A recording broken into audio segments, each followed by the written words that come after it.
अस्सलाम वालेकुम नाज़रीन, इस्लामाबाद से ज़हीरुद्दीन बाबर आपकी खिदमत में हाजिर है। नाज़रीन, पाकिस्तान की फ़ॉरेन पॉलिसी के हवाले से अब संजीदा सवालात उठने शुरू हो गए हैं और ये कहा जा रहा है कि पाकिस्तान की फ़ॉरेन पॉलिसी में बुनियादी गलतियाँ हैं जिनका हंगामी बुनियादों पर दूर करना इंतहाई ज़रूरी है। दूसरी तरफ हम ये देखते हैं कि ताहाल इस हवाले से हमें कोई बड़ा काम होता नज़र नहीं आ रहा। पे दर पे ऐसे वाक़यात हो रहे हैं जिनकी वजह से पाकिस्तान को प्रेशर राइज किया जा रहा है। ये भी लोग कहते हैं कि 2 मई का वाक़या हो या मेहरान बेस का जो वाक़या है वो दरअसल पाकिस्तान की नाकाम फ़ॉरेन पॉलिसी का सबूत है कि आज जो पाकिस्तान जिन हालात से दो चार है वो पाकिस्तान की नाकाम फ़ॉरेन पॉलिसी ही का नतीजा है। क्या वाकई ऐसा है? क्या पाकिस्तान की फ़ॉरेन पॉलिसी में किसी बुनियादी तब्दीलियाँ की ज़रूरत है? इस तमाम सूरत हाल पर गुफ्तगू करने के लिए आज हमने अपने प्रोग्राम में ज़हमत दी है मारूफ डिफेंस एनालिस्ट गजाला नैयर साहबा। गजाला साहब, वेलकम टू आवर शो। गजाला साहब, ये बताएं कि पाकिस्तान की जो हमारी जो फ़ॉरेन पॉलिसी है इसमें आप समझती हैं कोई खामियां हैं, कोई प्रॉब्लम्स हैं जिनका दूर किया जाना अज़ हद ज़रूरी है, या कि ये बिल्कुल ठीक है, मामलात के मुताबिक ठीक चल रही है और सही नतीजे दे रही है? पहले तो सबसे पहले मैं ये कहूँगी कि पाकिस्तान की जो फ़ॉरेन पॉलिसी है उसमें एक बेसिक चेंज की ज़रूरत है। जो इस वक्त इंटरनेशनल कम्युनिटी का जिस तरह से सिनेरियो चल रहा है उसमें जो पाकिस्तान के ताल्लुकात हैं अमेरिका के साथ, अगर उसको देखा जाए उसके ऊपर दोबारा उसको रिवाइज़ करने की ज़रूरत है। अमेरिका के साथ एक तो अब मौका ये टाइम ये आ गया है जिसमें देखा जा रहा है कि पाकिस्तान और अमेरिका, पहले तो अमेरिका जो पाकिस्तान का दोस्त प्लस दुश्मन दोनों हो गया, क्योंकि पाकिस्तान के ताल्लुकात अमेरिका के साथ पहले तो अच्छे टर्म्स पे चल रहे थे। पाकिस्तान के साथ मिल के उन्होंने वॉर अगेंस्ट टेरर के ऊपर ये सारी जंग लड़ी, पाकिस्तान ने भरपूर साथ दिया अमेरिका का। लेकिन अब जबकि स्टिंग ऑपरेशन हुआ है जो कि एबटाबाद में 2 मई को, उसके बाद पाकिस्तान को एक फियर हो गया है अमेरिका से, एक डर है कि जी अमेरिका, क्योंकि अमेरिका की स्ट्रेटजी है कि वो अफगानिस्तान से एग्जिट करना चाहते हैं, तो उसके लिए अब जो ऑपरेशन होंगे अब ये पाकिस्तान को है कि पाकिस्तान की सरहद के ऊपर किसी भी वक्त अमेरिका स्टिंग ऑपरेशन कर सकता है, क्योंकि उसामा बिन लादेन भी उनकी जो मिले हैं वो भी पाकिस्तान के अंदर से ही मिले हैं। तो इसलिए जो मेजर अलकायदा के लीडर्स हैं ये तस्वुर किया जा रहा है कि वो पाकिस्तान में है। इस वजह से पाकिस्तान और अमेरिका के रिलेशन जो है जैसे पहले थे उनमें अब कशीदगी आ गई। साहब, अभी समझिए कि अमेरिका के साथ हमारे दलील तल्लुकात होने चाहिए, अमेरिका के साथ मुखासमत नहीं होनी चाहिए, अमेरिका को हम बिल्कुल नज़रअंदाज नहीं कर सकते क्योंकि वो बड़ी सुपर पावर है और उसके साथ मामलात को तरीके के साथ चलाना चाहिए। जी बिल्कुल होनी चाहिए, क्योंकि पहले पाकिस्तान पिछले 10 साल से अमेरिका के साथ ये वाली जंग लड़ रहा है, लेकिन हालात अब इस किस्म के हो गए हैं कि पाकिस्तान की अपनी इंटरनल इतनी इंस्टेबिलिटी हो गई है अफगानिस्तान की वजह से।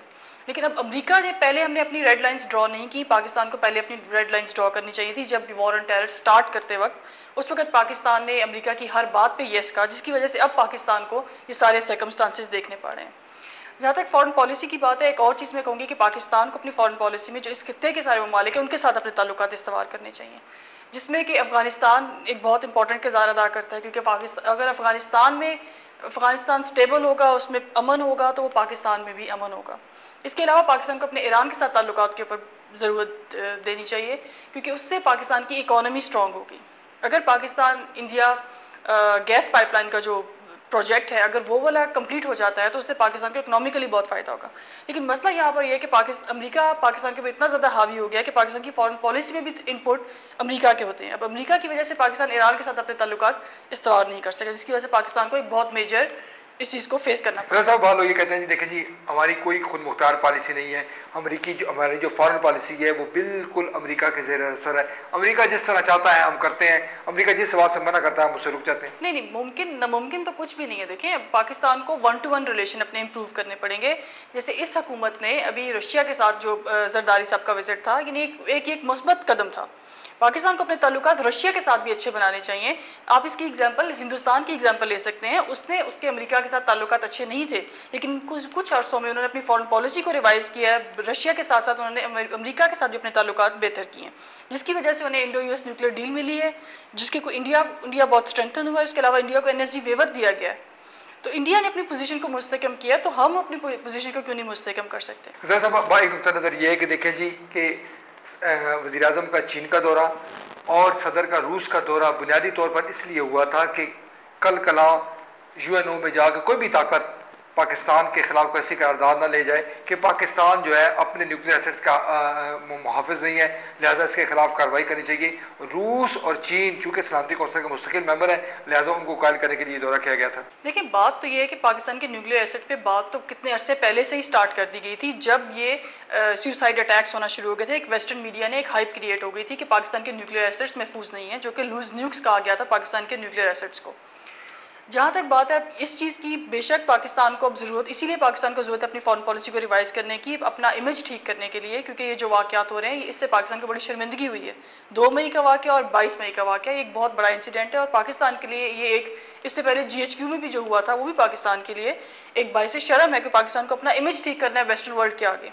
इस किस्म के वाक़यात से ये चीज़ अफर्म होती जा रही है कि पाकिस्तान अपने न्यूक्लियर एसेट्स को शायद महफूज हाथों में ना रख सके। लेकिन इसकी मैं एग्जांपल एक और भी दूंगी, क्योंकि जिस तरह से पाकिस्तान को कैरी लुगर बिल दिया गया था, एक एड दी गई थी, नॉन मिलिट्री असिस्टेंस दी गई थी, उसमें भी पाकिस्तान को वो एक किस्म का CTR था जो कि रशिया को दिया गया था गोर्बाचोव के दौर में, कोऑपरेटिव थ्रेट रिडक्शन प्रोग्राम था, जिसे डिसमेंटल किया गया था उनके न्यूक्लियर वेपन्स को। तो इसमें भी पाकिस्तान ने, अगर उस बिल को पढ़ा होता, उसके क्लॉजेज होती हैं, उसमें क्लॉजेज में था कि वो पाकिस्तान के डोमेस्टिक पॉलिसीज तक इंक्लूड करेंगे, इवन पाकिस्तानी नेशनल्स को, और जो पाकिस्तान के डिफेंस कॉन्ट्रैक्टर्स हैं उन तक वो रिसाई हासिल करेंगे। तो उसके लिए पाकिस्तान को उस वक्त भी रेड लाइंस ड्रॉ करनी चाहिए थी, नॉन मिलिट्री असिस्टेंस को नॉन मिलिट्री ही रहने देना चाहिए था, लेकिन उस वक्त पाकिस्तान ने स्टैंड नहीं लिया। मीडिया में भी इस चीज़ को बताया गया, एम्फेसाइज किया गया, थिंक टैंक्स ने भी एम्फेसाइज किया, लेकिन वो बिल पास हो गया और सारा कुछ। तो उसके बाद पाकिस्तान को स्टैंड, जगह जगह मौके मिले हैं जहाँ पाकिस्तान स्टैंड ले सकता था। पाकिस्तान अपनी फॉरेन पॉलिसी को इम्प्रूव कर, अभी भी कर सकता है पाकिस्तान इम्प्रूव, दूसरे ममालिक के साथ अपने ताल्लुकात बेहतर करें। कैरी लुगर बिल में जो टर्म एंड कंडीशन तय की गई थी, आप ये समझते हैं कि वो एक आज़ाद और खुद मुख्तार मुल्क के लिए ज़रूरी थी, या कि वो टर्म एंड कंडीशन ऐसी थी जिससे पाकिस्तान की सलामती और खुद मुख्तारी पर हर्फ आता था? ये तो अब अमेरिका का बिल था जो उन्होंने, जो कैरी लुगर ने बना के दिया था, क्योंकि ये वही फाउंडर थे जिन्होंने CTR भी बनाया था।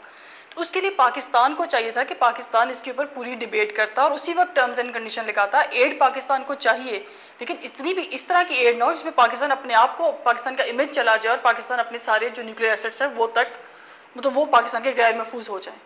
तो इसलिए पाकिस्तान को, मेरा ख्याल है, अपने फॉरेन पॉलिसी बनाते वक्त भी और अमेरिका के साथ ताल्लुकात रखते वक्त भी बार बार सोचना चाहिए था कि ये सर्कमस्टांसेस, ये कॉन्सिक्वेंसेस हो सकते हैं, क्योंकि पाकिस्तान दहशतगर्दी की जंग में खुद भी घिर चुका है। क्योंकि जो अफगानिस्तान के साथ पाकिस्तान का जो बॉर्डर है, बाहमी बॉर्डर है, वो डिफ़िकल्ट टू मोनीटर है, उसको आप मोनीटर नहीं कर सकते। और इन्फिल्ट्रेशन जो तालिबान की है वो पाकिस्तान में भी आ चुकी है, जैसे कि तरीके तालिबान ने एक्सेप्ट किए हैं ये सारे जो दोनों वाक़यात हैं, उन पर उन्होंने एक्सेप्ट किया है कि जी हमने कराए। तो साहब, मान लो ये कहते हैं जी वार अगेंस्ट टेरर में जो मुशर्रफ ने पॉलिसी इख्तियार की थी, बिल्कुल वही पॉलिसी हमारी डेमोक्रेटिक गवर्नमेंट ने इख्तियार की है, और इसमें ज़रा बराबर तब्दीली नहीं की। यही वजह है कि आज हम उसका नतीजा भुगत रहे हैं। देखिए, उस वक्त तो पाकिस्तान इस चीज़ के अंदर इतनी बुरी तरह से फंस चुका है, इस वॉर के अंदर, क्योंकि पिछले 10 साल से पाकिस्तान इस वॉर को, इस जंग को लड़ा है। कर्व डाउन किया है पाकिस्तान ने, टेररिस्ट को, बहुत से टेररिस्ट मारे हैं, सारा कुछ किया, लेकिन उसको पूरी तरह से उसकी रूट्स को ख़त्म नहीं कर सका। उसके लिए पाकिस्तान को इंटरनेशनल कम्युनिटी की ज़रूरत थी।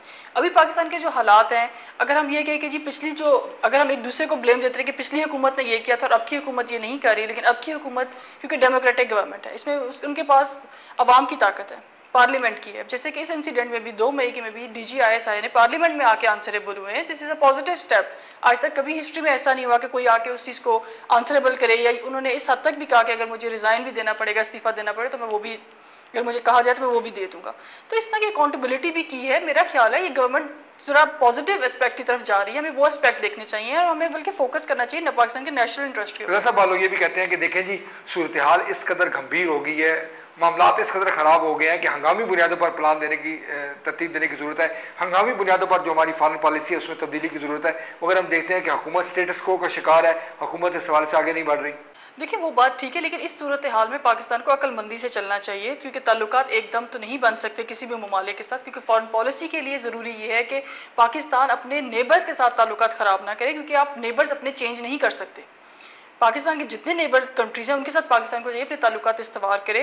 अफ़गानिस्तान इंपॉर्टेंट है, चाइना, इंडिया के साथ अपने ताल्लुकात, तो ये सारी चीज़ों को पाकिस्तान को मद्देनज़र रखना पड़ेगा। एकदम से तो चेंज नहीं आएगा, लेकिन in the long run Pakistan को इन सारी चीज़ों को फॉलो अप करना पड़ेगा, ताकि आगे जो स्टिंग ऑपरेशंस हैं इस किस्म के वाक़यात पाकिस्तान में ना हो।